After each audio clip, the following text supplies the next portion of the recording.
आज मैं जाने वाला हूँ एक बीएससी के स्टूडेंट के रूम में और मैं आपको दिखाता हूँ कैसा उनका रूम है और उनसे सारी इन्फॉर्मेशन लूँगा कि बीएचयू में बीएससी करने का क्या फ़ायदे हैं, क्या क्या स्कोप्स हैं और क्या है।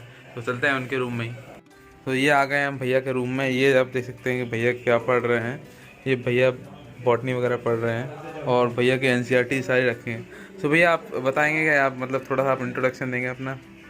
मेरा नाम चंद्रभूषण मौर्य है और मैं बीएससी बॉटनी ऑनर्स का स्टूडेंट हूँ और अभी मैं 5th सेमेस्टर में हूँ। अच्छा, तो भैया आपका कब सिलेक्शन हुआ था, क्या कैसा कौन सा ईयर में आपका सिलेक्शन हुआ था यहाँ बारे में कुछ जानते हैं? तो भैया आप थोड़ा सा अपना इंट्रोडक्शन दें। मेरा नाम चंद्रभूषण मौर्य है और मैं बीएससी 3rd ईयर का स्टूडेंट हूँ। सो भैया आपका कब यहाँ पे बीएससी में एनरोल्ड हुए थे आप? मैं 2020-21 में एनरोल हुआ था। तो आपके भैया क्या सब्जेक्ट थे?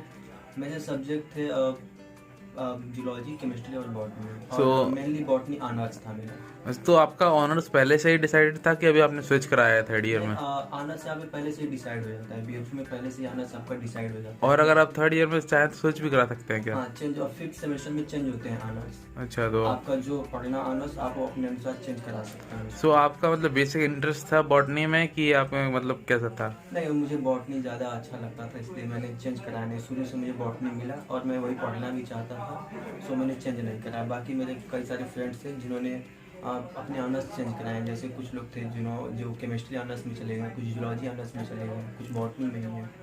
और भैया ये यहाँ पे क्लासेस के वगैरह में कैसा क्या रहता है? केमिस्ट्री डिपार्टमेंट वगैरह मतलब जो फैकल्टी है आपकी, तो उसमें कैसा क्या क्लास रहता है? जितने भी क्लासेस चलते हैं, यहाँ पे जितने भी क्लासेस चलते हैं डेली का डेली, यहाँ डेली का रूटीन है, चाहे वो फिजिक्स हो। तो भैया आपकी जो क्लासेस वगैरह चलते हैं तो उनमें कैसे फैकल्टीज कैसी हैं आपकी, ये थोड़ा सा बताएंगे। फैकल्टीज़ में तो अभी तो मेरा बॉटनी ऑनर्स है, तो डेली का डेली यहाँ की क्लासेस चलते हैं। थियरी भी डेली का डेली चलता है, प्रैक्टिकल भी डेली का डेली होता है। तो मतलब जैसे बॉटनी ऑनर्स है मेरा, तो बॉटनी में भी अब कई सारे चीज़ें हो गई हैं कि जिम्नोस्पर्म हो गया, एंजियोस्पर्म हो गया, हर चीज़ के अलग अलग क्लासेस चलते हैं, उनकी डेली प्रैक्टिकल भी होती है। तो मतलब फैकल्टीज कैसी हैं आपके यहाँ की बीएचयू की? फैकल्टी बहुत अच्छी है, जितने भी यहाँ के प्रोफेसर हैं डेली क्लास लेते हैं और अच्छे ढंग से पढ़ाते हैं। फर्स्ट ईयर सेकंड ईयर में भी आपका बहुत अच्छे से क्लास चल रही थी? फर्स्ट ईयर सेकेंड ईयर में चूँकि कोरोना हो गया था तो जितनी भी क्लासेस थे सब ऑनलाइन थे, तो ऑनलाइन में उतना इफेक्टिव नहीं था। बट हाँ, ये था कि डेली के डेली क्लासेस वहाँ पे भी चलते थे, डेली के डेली प्रोफेसर क्लासेस लेते थे वहाँ पे। तो भैया जैसे आप यहाँ बाहर रह रहे हैं तो कैंपस में हॉस्टल फैकल्टी फैसिलिटीज वगैरह क्या है? देखिए, मुझे हॉस्टल तो नहीं अलॉट हो पाया था क्योंकि मेरे इंडेक्स थोड़े कम थे। उतने इंडेक्स पे मिल जाता है, लेकिन कोरोना की वजह से थोड़े से हॉस्टल की जो अलॉटमेंट है वो थोड़ी अलग तरीके से इस बार हुई, इसलिए सबको हॉस्टल अलॉट नहीं हुआ। क्या अलॉटमेंट तक हुआ है भैया अभी तक? अलॉटमेंट जिसका मतलब कि अच्छे इंडेक्स थे, जैसे कि 251 तक जिसका इंडेक्स था उसको हॉस्टल मिल चुका है। मेरा 248 के लगभग था तो मुझे अलॉट नहीं हुआ था, लेकिन जितने भी बच्चे 251 इंडेक्स था जिनका, उनको हॉस्टल अलॉट हो गया है और बाकी लोगों को अभी तक हॉस्टल अलॉट नहीं हुआ है। अच्छा, सो फर्स्ट ईयर और सेकंड ईयर में जो केमिस्ट्री की क्लास चलती थी उनके फैकल्टीज वगैरह कैसे थे? उनके फैकल्टीज भी बहुत अच्छे थे। फर्स्ट ईयर और सेकेंड ईयर में, सेकेंड ईयर का जो हम लोग का 4th सेमेस्टर था उसका तो ऑफलाइन क्लास चला था, बाकी जितने थे वो सब ऑनलाइन ही चले थे। तो ऑफलाइन में हम लोगों ने किया था, सारे प्रैक्टिकल्स में हम लोग ऑफलाइन ही किए थे। तो भैया आपके जितने प्रैक्टिकल्स होते थे तो केमिस्ट्री में डेली प्रैक्टिकल होता था आपका? हाँ, डेली होता था, क्योंकि अब डेली केमिस्ट्री की क्लासेस तो नहीं होते थे, लेकिन जब जिस दिन भी होता था डेली के डेली, जिस दिन प्रैक्टिकल होते थे प्रैक्टिकल अच्छे से कराए जाते थे सारे प्रैक्टिकल्स। चलो, और आपकी फैकल्टीज में क्या मतलब कैसा है आपका रूम वगैरह, क्लासेस वगैरह आपकी कैसी हैं?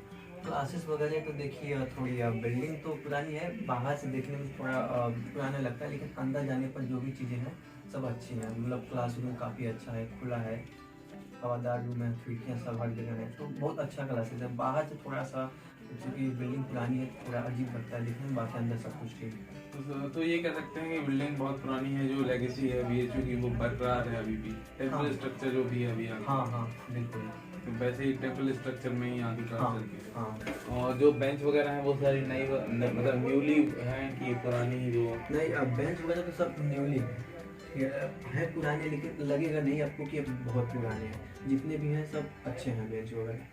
तो ये आप देख सकते हैं भैया कि बेंच में कुछ सामान, यहाँ पे डेस्क पे सामान है, तो ये सब क्या है? ये प्रैक्टिकल फाइल्स वगैरह हैं और खुद के नोट्स वगैरह हैं। जो क्लासेस थियरी चलाई जाती हैं, प्रैक्टिकल वगैरह चलाई जाती हैं, ये बॉटनी का है। ये भैया के नोट्स हैं, आप देख सकते हैं कि सुंदर राइटिंग में नोट्स बने हुए ये हैं। सब रफ है ये रफ है, जो मतलब क्लास में पढ़ाया जाता है हाँ। वो एक हाँ। नोट में करते हैं। और ये सब अभी तो नए प्रैक्टिकल फाइल्स में लेके आए हैं, अभी इनमें लिखना वगैरह है। और ये इंस्ट्रूमेंट वगैरह है बायोलॉजी के, कैसे जो भैया हम लोग दिखाएंगे को प्रैक्टिकल में कराए जाते हैं तो सब आप कुछ। देख सकते हैं। तो भैया क्या क्या यूज़ है इनका आपके?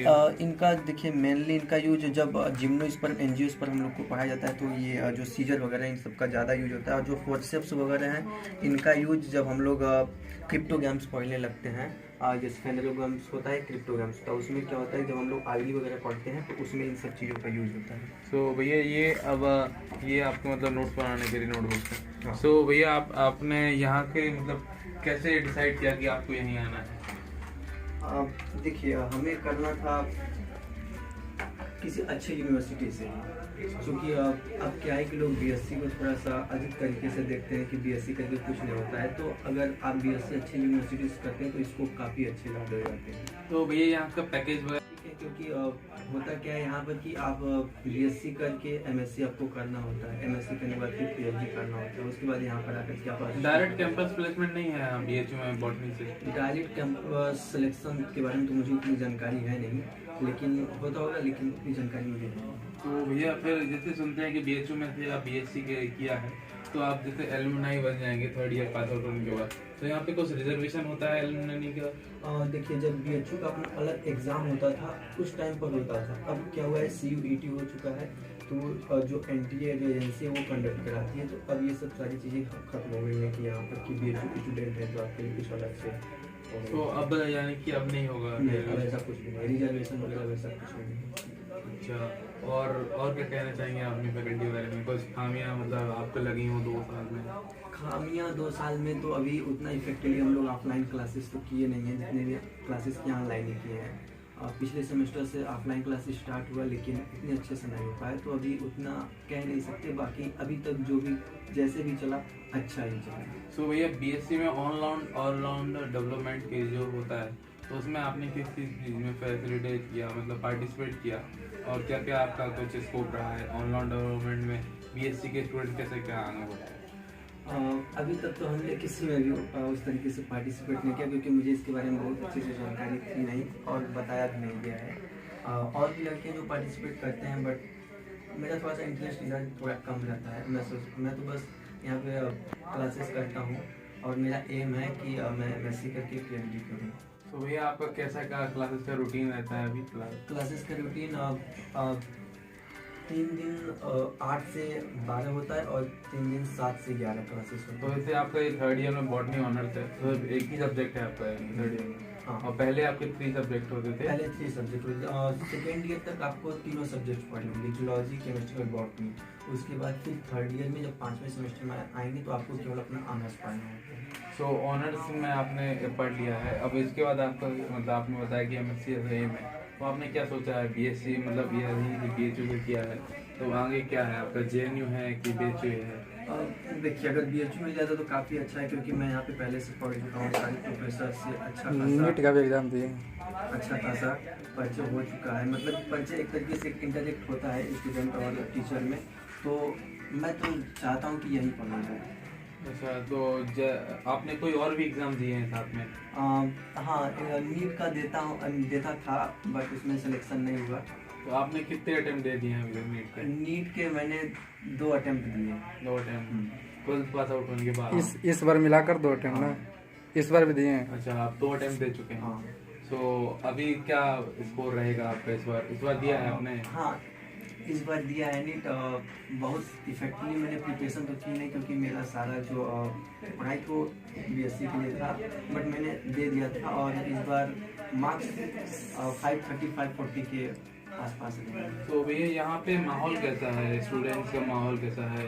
कैसे बच्चे हैं यहाँ पे? आपको मतलब कैसा माहौल मिल रहा है यहाँ पे? माहौल तो ठीक है, स्टूडेंट भी अच्छे हैं और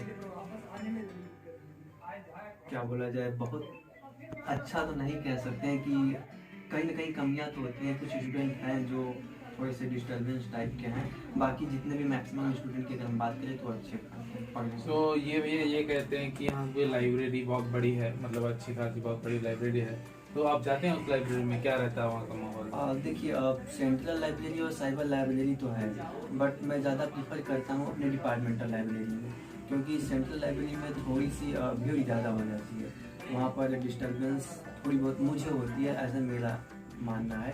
तो मैं ज़्यादा से ज़्यादा मैं अपने डिपार्टमेंटल लाइब्रेरी में ही पढ़ता हूँ, और कभी कभार चला जाता हूँ सेंट्रल लाइब्रेरी में पढ़ने के लिए। तो भैया आपकी क्लास में को होगा, मतलब गर्ल्स और बॉयज दोनों होंगे ना अभी? मतलब ये कितना रेशियो रहता है अभी क्लास में? गर्ल्स बॉयज का रेशियो लगभग सेम ही रहता है।